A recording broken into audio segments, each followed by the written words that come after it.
3 મહિના પહેલા સુરતના ઉધનામાં ધોળા દિવસે થયેલી લૂંટના આરોપીને પોલીસે પકડી પાડ્યો છે।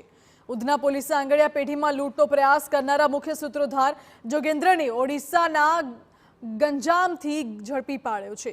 મહત્વનું છે કે પટેલ અંબાલાલ આંગણવાડ પેઢીમાં કરોડો રૂપિયાની હીરા અને અન્ય આંગડિયા હતા, જેને લૂંટવાનો આરોપીએ પ્રયાસ કર્યો હતો। આ ગુનામાં પોલીસે 2 આરોપીને પકડી પાડ્યા હતા અને તેમની પૂછપરછમાં જોગેન્દ્રનું નામ ખુલ્યું, જેને પોલીસે બિહાર બનાવટની માઉજર પિસ્તોલ અને કારતૂસ સાથે ઝડપી પાડ્યો છે। આ આરોપી અગાઉ 3 લૂંટમાં પણ સામેલ હતો।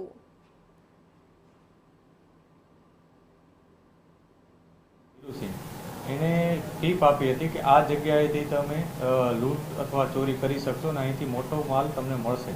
આ પ્રકારની ટીપ એણે આપી છે। આ પ્રકારે ખૂબ જ આયોજનપૂર્વક રીતના આ લોકોએ આ ઘટનાને અંજામ આપ્યો હતો।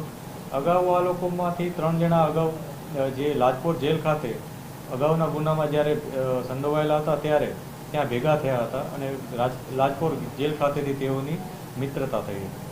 સુરતના ઉધના મેન રોડ ઉપર ધોળા દિવસે જે આંગડિયા પેઢી હતી તેની અંદર જે લૂંટ કરવાનો જે પ્રયાસ કર્યો હતો તે ઘટનાની અંદર જે ઉધના પોલીસે જે મુખ્ય આરોપી છે તેની ધરપકડ કરી લીધી છે।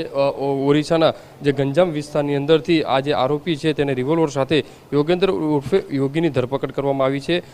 જે તારીખ 13/9/2023ના રોજ જે ઉધના મેન રોડ ઉપર જે આંગડિયા પેઢી હતી તેની અંદર પોતે 2 વ્યક્તિ જે રીતે પ્રવેશ કર્યો હતો અને ત્યારબાદ જે વ્યક્તિ બેસેલો હતો તેને રિવોલ્વર બતાવી અને લૂંટ કરવાનો જે પ્રયત્ન કર્યો હતો અને મારામારીની જે ઘટનાને અંજામ આપ્યો હતો।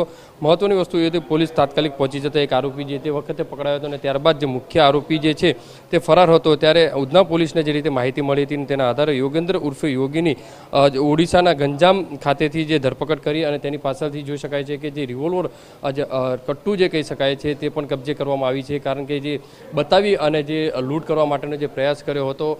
જે કુલ આ જે લૂંટની ઘટનાની અંદર જે 5 જેટલા આરોપીઓ જે સંડોવાયેલા હોવાથી હાલમાં તો ઉધના પોલીસે આ મુખ્ય આરોપીની ધરપકડ કરી રિવોલ્વર કબજે કરીને વધુ તપાસ હાથ ધરી છે।